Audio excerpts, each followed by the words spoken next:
Hello, and welcome to our podcast, Ephesians Verse by Verse, brought to you by co-founder of Telios, Dr. William Stewart. This captivating podcast will not only teach you the book of Ephesians, which tells us so much about Christ and his mission, as well as our Christian walk, but it will teach you how to study the Bible, so you can have confidence in what you learn. Episodes will provide key points for each important verse of the book of Ephesians. Thanks for joining us on this exciting biblical journey. Hello, I'm William Stewart, co-founder of Telios. Welcome back to our verse-by-verse study on the book of Ephesians. What a great book, written by the Apostle Paul to the Ephesians from where he was in Rome under house arrest about 60 AD. Ephesus was an important trading center on the east-west trade route during this time and was an important Christian center for the first several centuries after Christ. The ruins are still there and can be visited. It's a popular tourist destination in southwest Turkey. So we're in chapter 4, and we've just are moving into the section where Paul is telling us how to live the Christian life. And this starts in the second half of Ephesians 4. And he started out in verse 17 to 19, with a series of negative commands, how not to live the Christian life, otherwise characterizing unbelievers. The last verse, 20, said you had not learned Christ in this way. And importantly, I pointed out in the last session, learned, there's an aorist tense. This is a tense that we don't have in English or other Western European languages, which means a punctiliar, one time, completed tense. It's a little controversial exactly what it means.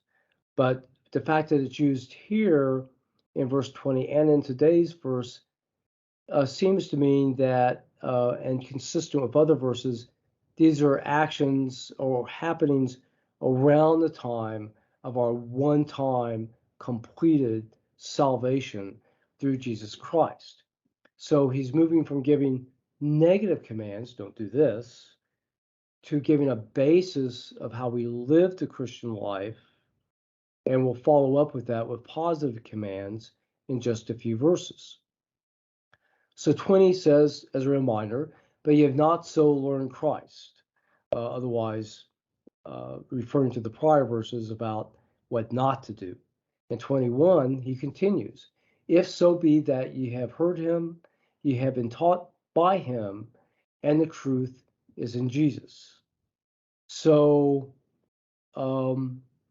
it's continuing the basis of our Christian life, that we were learned Jesus at the time of our salvation, that otherwise what our salvation is about, and the security and learning the Christian walk, and then that you heard him, again in the aorist tense, when somebody hears, and this is important from a Jewish standpoint, hearing almost indicates a obey.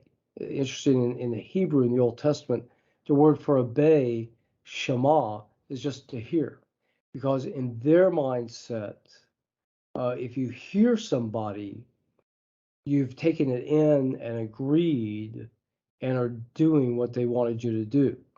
And it just goes, it's almost like an automatic connection with no stops in between. So in the Greek mindset, there seemed to be an intermediate stop of faith, pistos in the Greek. But here it goes, if you've heard him, then it could have a Jewish sense here of heard and obey and acted. And then again, taught by him, which is, in this case, using a different Greek word for taught, or as opposed to learn, we've been taught, didasko, and then the truth. And again, truth is an important issue here. Sometimes we take that for granted, that as Christians, we think, gee, of course we have the truth. Christianity is true. However, we face, this is an important fact to take in, because we face a society that doesn't like us. It makes fun of us and mocks us that we believe in Christ. They hate Christ. They hate us. So to stand firm against the resistance against us and to stand for the truth, we have to really believe it. Yes, we have the truth from God, and we can boast in that, as Paul says, and proclaim it proudly because of what Christ has done for us, and that it is the truth, and it's good for society, and that truth is good for people individually, and they should believe it. Okay, so that's verse 21. We'll continue next time, talking again and continuing about the basis that we have of being able to live the Christian life before we get into positive commands in just a few verses. So thanks for joining me. Hope this study is useful. I look forward to seeing you next time. Goodbye for now. Thanks for listening to this episode of Ephesians Verse by Verse. We hope you found Dr. Stewart's teachings both interesting and informative. Join us next time for another exciting episode in Ephesians. To listen to all episodes, please visit our website, teliosresearch.com.